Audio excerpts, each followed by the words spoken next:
भाजपा सरकार की नई एमएसटी स्कीम शराब ठेकेदारों की जमीन नीलाम होने से बचेगी।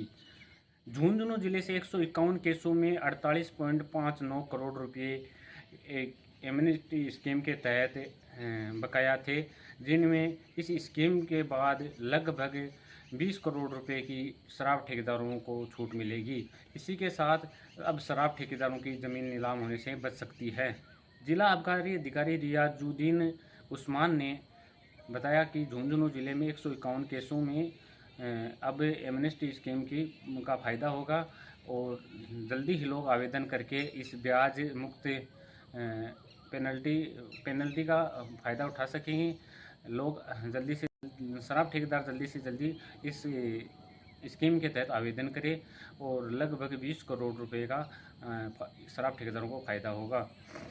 जिला आबकारी अधिकारी रियाजुद्दीन उस्मानी ने बताया कि 31 मार्च 2020 तक के मामले हैं ना, उनमें 100% पेनल्टी का शराब ठेकेदारों को फ़ायदा होगा। इसके बाद के जो भी मामले हैं उनमें पेनल्टी है ना, उसका 50% जमा कराकर ठेकेदार इस पेनल्टी का लाभ उठा सकता है। जिला आबकारी अधिकारी से हम खास बातचीत करेंगे। सर नमस्कार। राज्य सरकार द्वारा आबकारी विभाग के जो पुराने बाकीदार हैं उनके लिए एक नई एमनेस्टी योजना चालू की है, जिससे कि जिन अनुज्ञाधारियों के विरुद्ध पुरानी बकाया हैं वो सभी केस सेटल हो सकें। उसमें उन्होंने 2 कैटेगरी में ठेकेदारों को छूट दी है। पहली कैटेगरी में तो उन्होंने ये कहा है कि 31/3/20 तक जिनके बकाया प्रकरण हैं उनके लिए ब्याज और पेनल्टी पे 100% माफ़ी दी जाएगी। और दूसरे उन्होंने कहा है कि 1 अप्रैल 20 के बाद के जो केस हैं, 22 तक के केस हैं, उसमें पेनल्टी और ब्याज पर 50% की छूट है और मूल जमा कराने के बाद वो अपने इस छूट का लाभ उठा सकते हैं। पुराने बाकीदारों के लिए जिन्होंने अपने पैसे जमा करा दिए हैं और जो ब्याज जमा कराने के लिए विभाग के चक्कर लगा रहे हैं, उनके लिए इस योजना में बहुत बड़ी राहत दी गई है।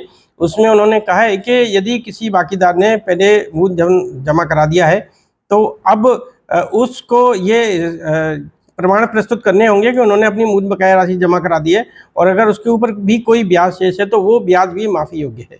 झुंझुनू जिले में टोटल 151 केस हैं, जिसमें 48.39 करोड़ रुपए की बकाया है और अभी हम ये कोशिश करेंगे कि वर्तमान में कुर्की वारंट नीलामी की प्रक्रिया जारी है और वसूली के लिए हम लगातार दबाव बना रहे हैं अनुज्ञाधारियों के ऊपर।